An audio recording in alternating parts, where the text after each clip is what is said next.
And the Academy Award for Best Lead Actor in a Movie goes to Gerald Table.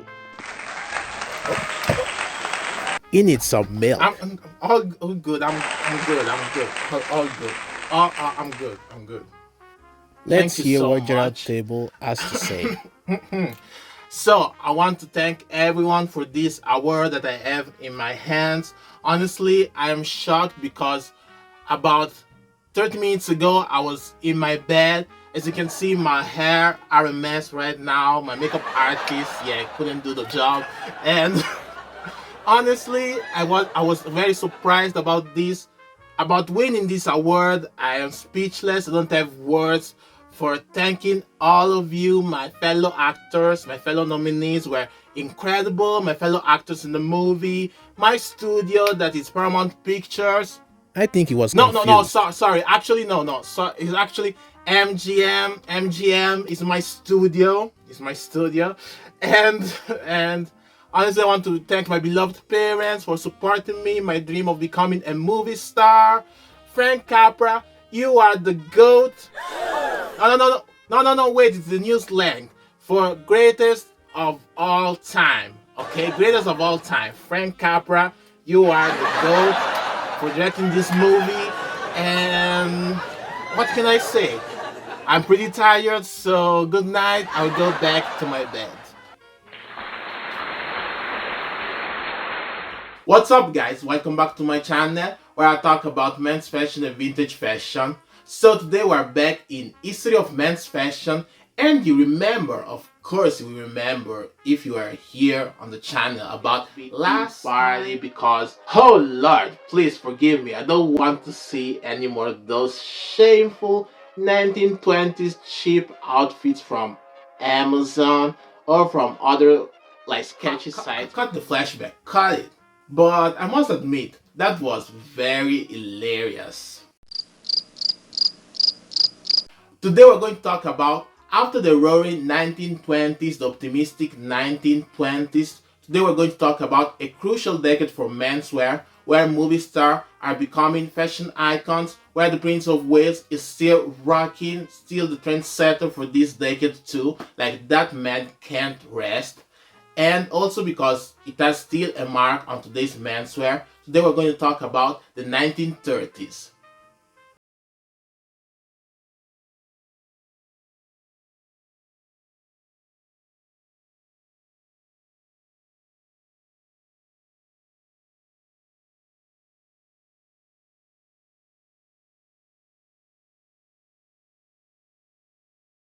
In today's episode of History of Men's Fashion, we're going to explore a decade that was impacted from the Great Depression, the Dust Bowl, Hollywood's golden age, and the political crisis that led to the start of the Second World War.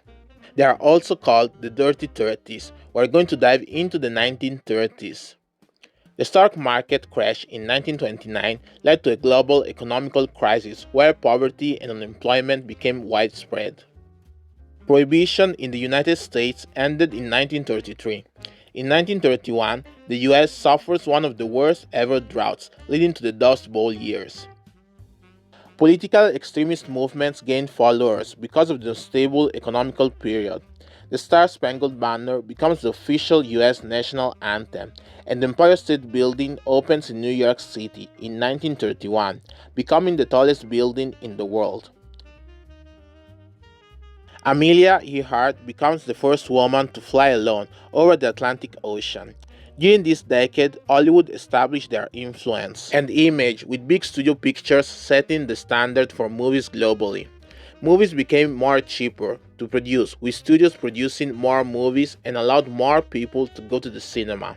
New genre and movie stars were born. One of the most successful movies in the movies industry was released, called Gone with the Wind in 1939, starring Clark Gable, the King of Hollywood, and Vivien Leigh in the main roles.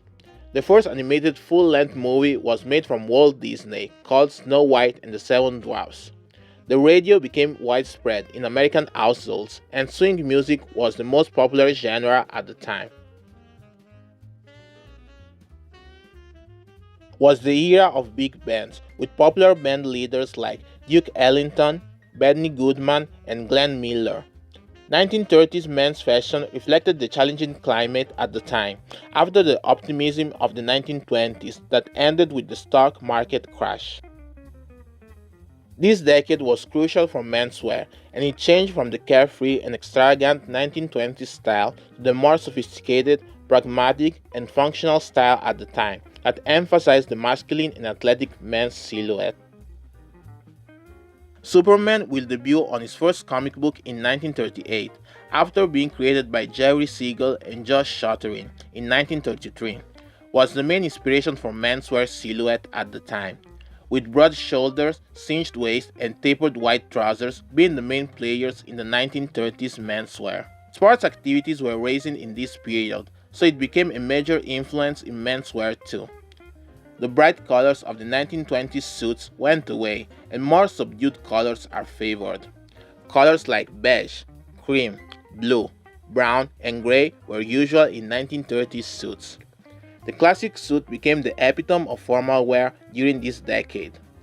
More patterns were worn, like checks, herringbone, window pane, chalk stripes, plates, and the Glen plate became the most popular suit pattern in the 1930s. The drape cut or London drape that the Prince of Wales was famous for. Wait a second. Wait a damn second. Damn! Edward, Eddie, or Wales of Bel Air, what you wanna be called?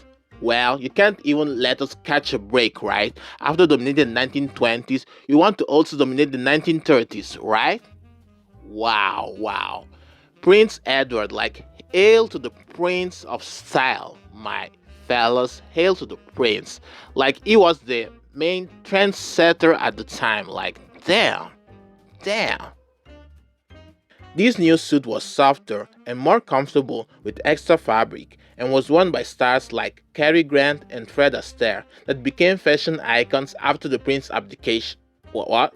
Did I read well? After the Prince's abdication? Oh yes, because of Wallace Simpson and all that drama, right? Well, you will always remain the Prince of Style in my heart, my guy.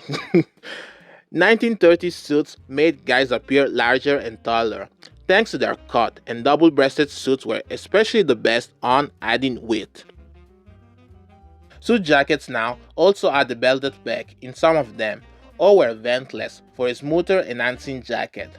And thanks to the vintage dancer for this source, there was a trend between college guys of two-tone double-breasted vests with a belt and a straight M vest with high-waisted trousers.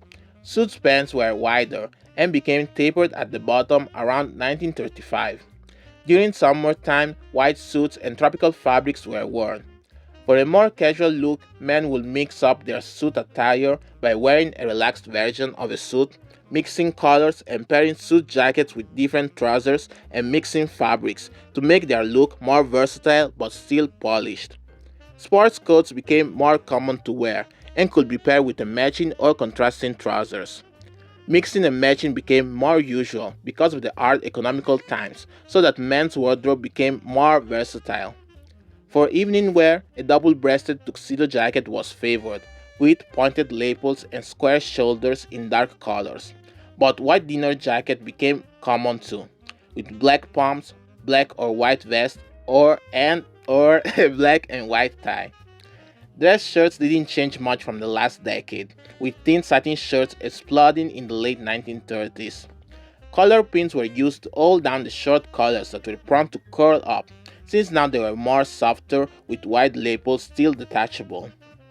They were also replaced by the button-down collars in the mid-1930s.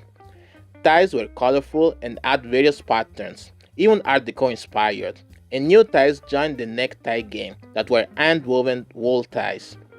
The Windsor knot tie was popularized by the Duke of Windsor. Summer evening clothes were introduced for vacation attire, so like a white suit jacket with the cummerbund that was inspired from British officers in tropical climates. 1930s gangsters had the bold style at the time. Knickerbocker and plus forts went out of style by the 1930s and replaced by casual trousers. With the rise of sportswear, sports coats and polo shirts were commonly worn. The polo shirt was created from Lacoste in 1933, and became a staple for the tennis world. The bush short was introduced and sweaters became a trendy option. Lighter colors are used for casual attire, and Oxford bags offered a relaxed option for casual wear. Trousers with multiple pleats became popular, and waistcoats are no longer a must-have in formal menswear, and are worn also with casual outfits. Trench coats that were originally for the military saw their rise in the 1930s.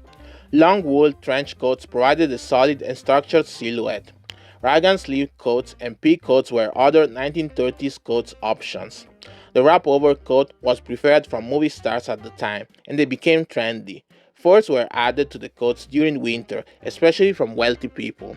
Lighter jackets and bomber jackets are worn for leisure time and work. The fur felt or fedora was the most common choice in the 1930s. Straw hats were worn in spring and summer. The straw porcupine was the newest hat for the hot season. Oxford shoes were the favorite choice for shoe wear, and they were very decorated, with broguing, wingtips, contrast stitching, and more. Silk socks were on the rage in the 1930s, and socks never matched the suit. The eyewear trend was towards larger and wider glasses. So after we talked about the history of 1930s fashion and the culture at the time, I'm going to show you my three inspired outfits from this decade. And I think for a perfect 1930s look, your main inspo, for me, the main three movie stars of the 1930s that you have to follow for your 1930s fashion inspo, I think are Clark Gable, Cary Grant, and Errol Flynn. In your closet, the item that cannot be missed for the 1930s is a double-breasted suit. And yes, I know that it's difficult to find a 1930s suit right now at the thrift store or flower market, so even if you get like an 80s double-breasted suit, it can still work to give that 30s look to the team. And my most recent 1930s movie that I watched was It Happened One Night. I think the title is like that, or It Happened Last Night. I don't remember really well. One of those two titles. Come on, it has to be one of those two. Okay, I checked it. It Happened One Night, and because I watched it even 2 weeks ago, so how could I forget, honestly? How could I forget? Well, it's starring Clark Gable and Claudette Clob and Claudette Clob and Claudette Clob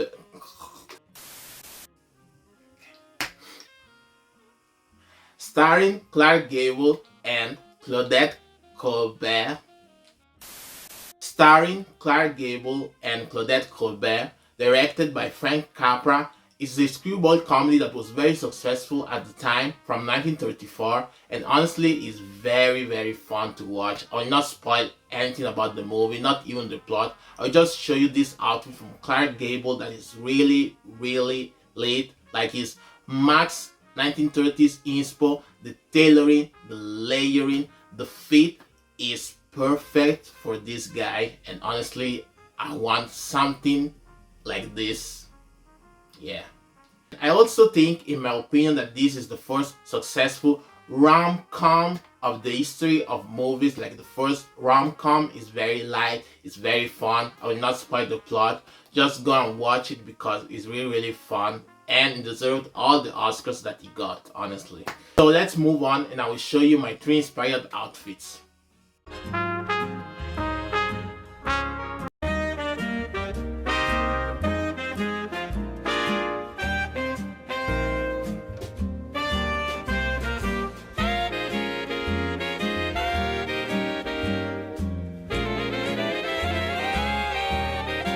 So for this first look, I was inspired from the movie stars of the 1930s like Errol Flynn and Clark Gable.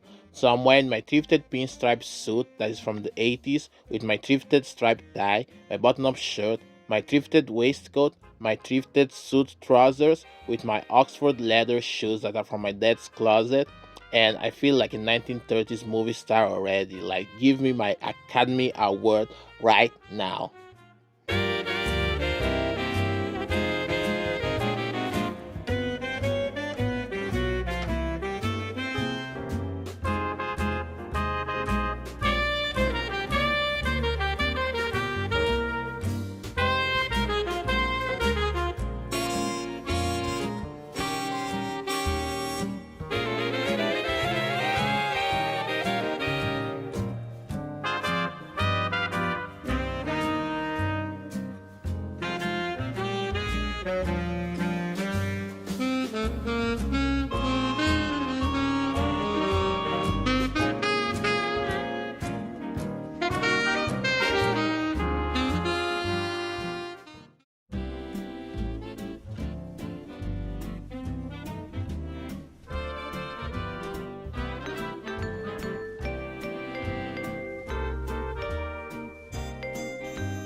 I am ready. I am so ready to star in a noir movie as a detective in LA.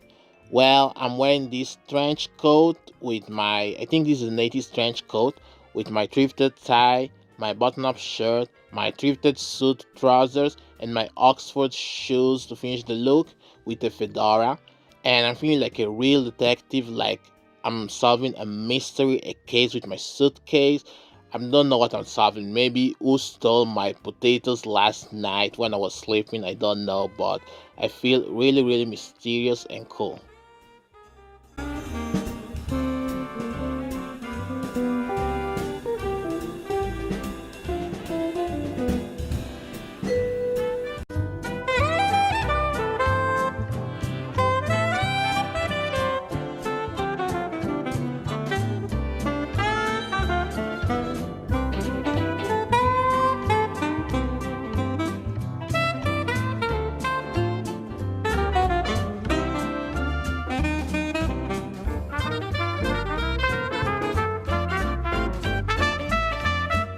This last look is more casual and sporty, and I'm wearing my sport coat suit jacket that I thrifted, I think last year, with my thrifted polo sweater that I don't know, I think it's from the 80s probably, and it gives that 30s vibe that I really like. And I'm wearing my thrifted suit trousers with always the same shoes as the two previous look, my Oxford leather shoes to finish the look. And I think your home is ready for a golf match. I think, yeah, we can go to have a golf match. Yeah, yeah, let's go, let's go.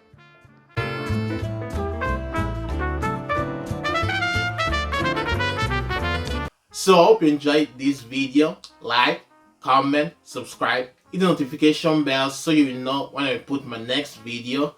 And I will see y'all on the next one. Hope you enjoyed this 1930s video. The 1940s video will come next month.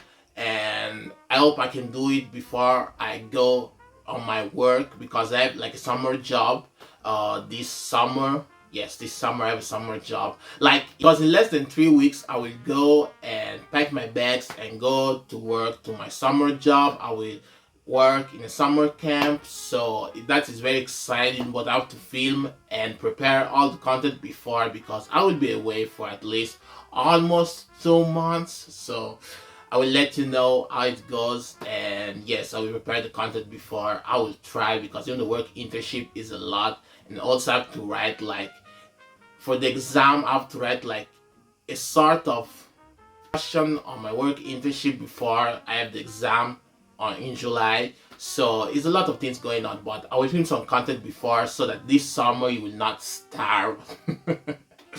So this summer you will not starve of content from me, and I will be back probably around August. So I'll see y'all on the next one.